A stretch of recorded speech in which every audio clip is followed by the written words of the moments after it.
से बोल रहा है हंसाने का काम करूंगा, सिर्फ गंभीर बात नहीं करूंगा। विषय तो सारे हमारे नेता और अभिनेता ले चुके हैं, इसलिए विषय विकार मिटाओ पाप हरो देवा हम जय जगदीश हरे। मंच पर बैठे हुए हमारे सम्माननीय डॉक्टर महेश शर्मा जी ने कहा कि आप सम्मानित मंच बोल देना। मैं सम्मानित मंच तो बोल दूं डॉक्टर साहब, परंतु क्या है कि एक बार की बात है कि विष्णु जी ने एक किताब लिखी। उस किताब में और कई ऋषियों के, मुनियों के, तपस्वियों के नाम लिखे। 15 नाम एक रस निकला हाथी पर, और नारद मुनि ने देखा उस 15 नाम में मेरा नाम नहीं है, तो फिर दूसरा रस निकला, 0 लगा के 150, उसमें भी नारद मुनि का नाम नहीं।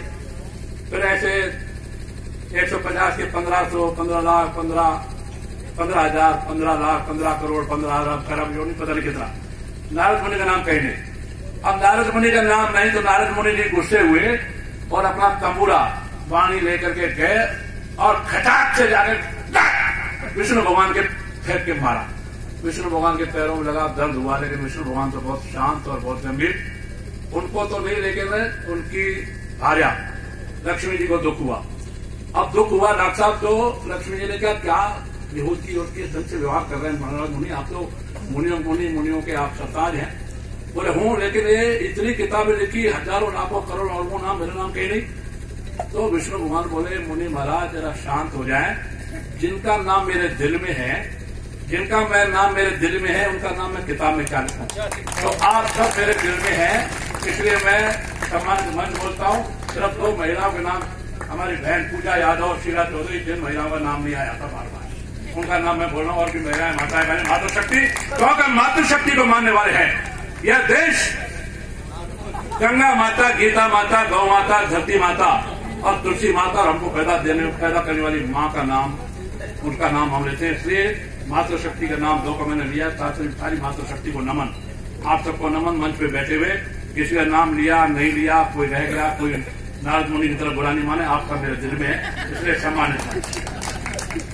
भाइयों, बहुत सारे काम मोदी जी ने किए हैं और बहुत सारे काम केंद्र की सरकार ने किए हैं। पर्यटन मंत्री के नाते से हमारे माननीय डॉक्टर महेश शर्मा जी ने भी किए हैं। बहुत बड़ी गिनती है, यहाँ बोलने वाले वक्ता बोल चुके होंगे। मैं तो एक तो 4 युगों की बात और एक महाभारत की बात और एक रामायण की बात, और ये कह करके मैं अपनी बात को पूरा करूंगा। लंबा चौड़ा जितना हमारा काम हुआ है हम आंखों से देख रहे हैं, और जो आंखों से देख रहे हैं, हाथ कंगन को आरसी क्या और पढ़े लिखों को, समझदारों को आरसी का, आरसी मतलब दर्पण। आप सब मोदी जी का जो दर्पण है, माननीय वसुंधरा जी का जो दर्पण देख चुके हैं। इसलिए मेरा सबसे पहले कहना शुरुआत ये है, जिसपे आप बहुत हंसेंगे, हमारे ऋषि मुनियों ने 4 युग तय किए। पहला युग सतयुग, सतयुग में हुए हिरण्यकश्यप जब संकट में आए और बहुत संकट में आए, बहुत पीड़ा में आए, तो अपनी बहन को, होलिका को आगे किया। होली अभी गई है, अब होलिका का क्या असर हुआ? सिद्धार्थ तो बच गए, सिद्धार्थ भगत बच गए, होलिका गई। और उसके बाद दूसरा युग आया त्रेता, भगवान श्री राम का। भगवान श्री राम को और खत्म करने के लिए, तंग करने के लिए लक्ष्मण को, माता सीता को, राम को। और रावण जब संकट में आया तो किसको भेजा? शूर्पणखा को। अब शूर्पणखा भी अपना बहन नाक कटवा करके साइड हो गई, खेल खत्म। अब तीसरा युग आया द्वापर। द्वापर में आपके हमारे आदर्श जब भगवान श्री कृष्ण हुए। अब कृष्ण के भाई बहनों को तो मारा कंस ने, लेकिन जब कृष्ण का आकाशवाणी हुई कि आपको कृष्ण ही मारेंगे, देवकी और राम के सुपुत्र, तो कृष्ण थोड़े से बड़े हुए, तो उनको मारने के लिए कंस ने पूतना को भेजा, अपनी बहन को। जब संकट में आता ना तो अपनी बहन को भेजा। अब पूतना का क्या हाल हुआ आपको सबको पता है, जहर लेकर के स्तन में दूध पिलाना चाहती थी, लेकिन खत्म हुई कृष्ण भगवान के पास। अब ये आया कलयुग। कलयुग में बाबा राहुल, अच्छा बोलूंगा, बुरा नहीं बोलूंगा, बाबा राहुल, पप्पू नहीं बोलूंगा भाई, मैं लोग बोलते पप्पू नहीं बोलूंगा। बाबा राव जब संकट में आए तो उन्होंने अपनी बहन को किसको आगे किया है? प्रियंका को। अब इन दोनों का भगवान भला करे, मैं ज्यादा बुरा नहीं कहूंगा, क्यों उपाध्यक्ष बन गया हूं। पहले तो मैं बहुत कड़वा बोल देता था डॉक्टर साहब, मैं अपने प्रांत का उपाध्यक्ष बन गया, उससे मर्यादा में बोलूंगा, उससे ज्यादा नहीं बोलूंगा। भगवान हे ईश्वर, हे परमपिता परमेश्वर, इस बहन भाई का भलाई करो, बस समय बुरा ज्यादा नहीं कहूंगा। पर आप सब समझते हैं कि कैसा बड़ा होने वाला है। भगवान के आदेश से नरेंद्र मोदी जी हमारे प्रधानमंत्री बने हैं।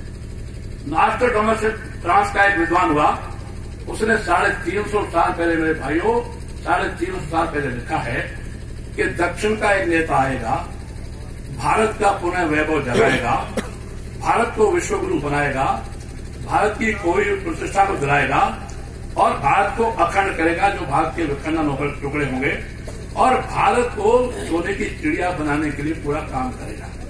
दक्षिण का एक नेता आएगा, वो पहले ही भविष्यवाणी हो चुकी, उस भविष्यवाणी को हम ध्यान रखें, वो है माननीय नरेंद्र मोदी, वो है माननीय नरेंद्र मोदी।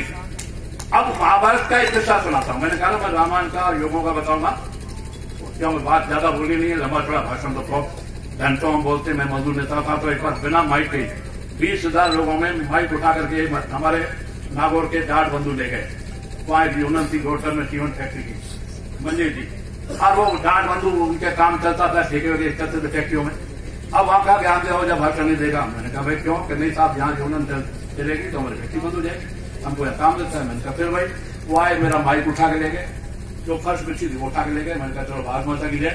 बिना माइक के, बिना फर्श के 20,000 श्रमिकों में, मजदूर में मैं बोलने का अभ्यास बोल, लेकिन ज्यादा बोलूंगा नहीं। अब बात आ गई महाभारत की। महाभारत में जिस खाटू श्याम हम जाते हैं, जिस श्याम प्रभु के दरवाजे पे हम जाते हैं, जिस लग दातार के दरवाजे पे हम जाते हैं, और शीश दानी के हम जाते हैं, उनसे पूछा गया कि भाई महाभारत में कौन जीता? महाभारत में कौरव जीते या पांडव? और शीश दानी जो पेड़ पर से देख रहे थे, उन्होंने कहा देखो भाई, मुझे तो पता नहीं कौरव जीते या पांडव जीते, मेरे को तो कौरवों की तरफ भी सुदर्शन चक्र चलता हुआ नजर आ रहा था, और पांडवों की तरफ भी सुदर्शन चक्र चलता हुआ नजर आता। तो मुझे तो लग रहा है कि इस समय कैंडिडेट कोई भी हो, इस समय तो मोदी जी मोदी जी मोदी मोदी मोदी मोदी मोदी मोदी मोदी इस समय सुदर्शन चक्र चल रहा है मोदी जी का। मोदी जी के नाम की जीत है, फतेह है, विजय है, ये आपको हमको विश्वास है।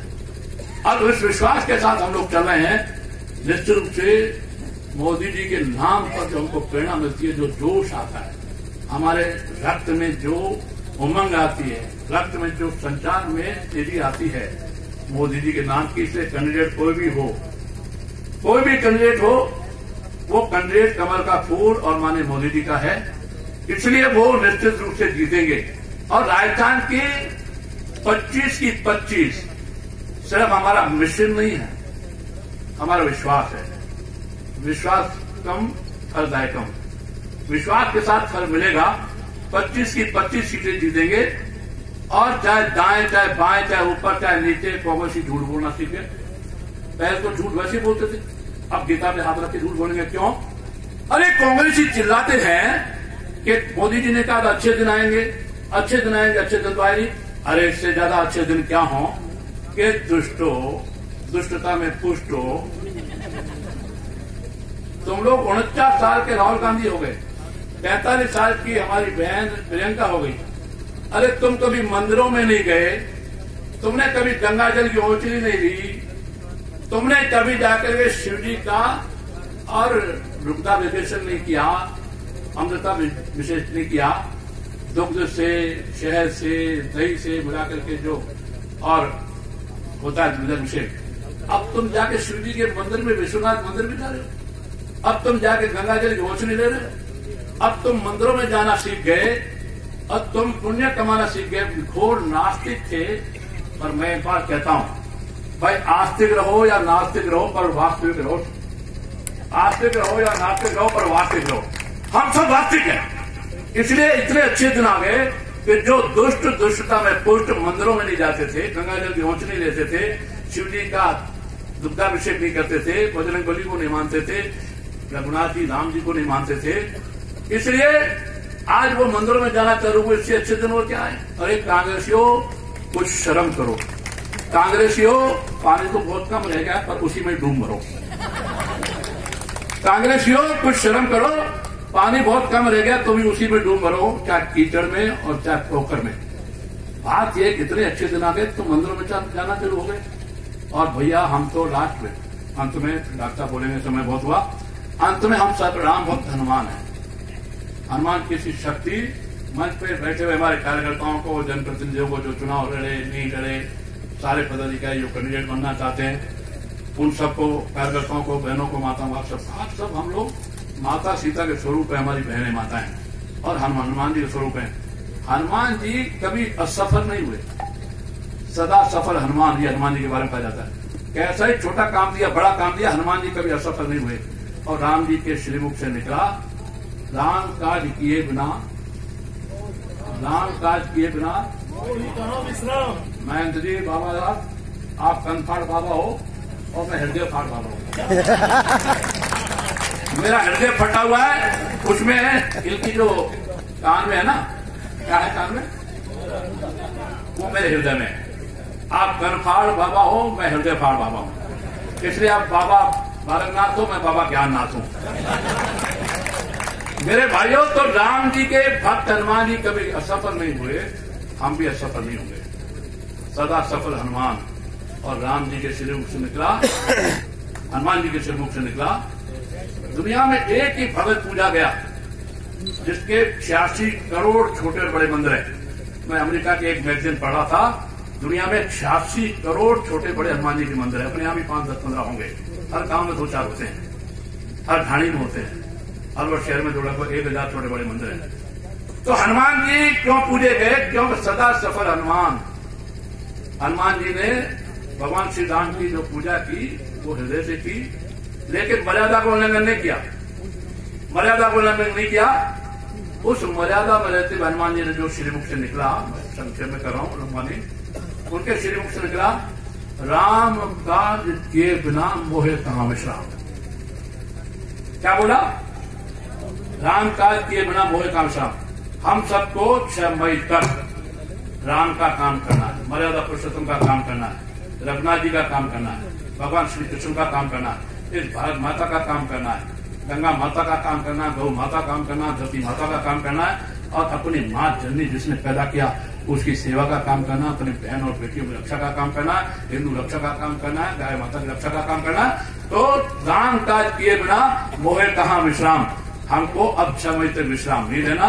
यह चुनाव, यह लोकसभा चुनाव भी राम का ही कार्य है, लोकसभा का चुनाव भी रघुनाथ जी का ही कार्य है, लोकसभा चुनाव भी मर्यादा पुरुषोत्तम का कार्य है, ये हनुमान जी का ही कार्य है। हम सब बजरंग बली को मानते हुए, राम जी की श्रद्धा रखते हुए, राम जी के प्रति, रघुनाथ जी के प्रति इस 6 मई को ज्यादा से ज्यादा वोट डालें, सपोर्ट करें, सहयोग करें। भले कैंडिडेट खूब पैसे वाला हो, लेकिन कोई हमारे जैसा बाबा ज्ञाननाथ भी हो सकता है, तो उसको पैसे की मदद भी करें। ये आप लोग करें और पूरी मदद करें, पूरा संकल्प लें। और आज आपको पानी हाथ में देके, तुलसी दल हाथ में देके संकल्प नहीं करा रहा हूं, मन में संकल्प कर लें कि राम काज किए बिना मोहे कहां विश्राम। ये राम जी का कार्य है, ये ईश्वर का कार्य है, ये भगवत का कार्य है, माँ भगवती का कार्य है, माँ दुर्गा का कार्य है, हमारे संपूर्ण जननी का कार्य है। इस कार्य को हम लोग पूरी सफलता से करें, ज्यादा से ज्यादा वोट डालें। और अब तक का इतिहास, अब तक का रिकॉर्ड अगर लोकसभा का टूट जाए, हम लोग यहाँ पर चाहे कोई कितना ही अड़ंगा अड़ाए और चाहे कोई कितना ही भंगड़ा नाच करे, नंगा नाच करे कांग्रेसी, लेकिन हम लोग यहाँ पर कम से कम 8 सिद्धि 9 निधि 8 और 9 लाख से जीते। इन्हीं शब्दों के साथ राम, जय श्री राम, जय श्री राम, जय श्री राम।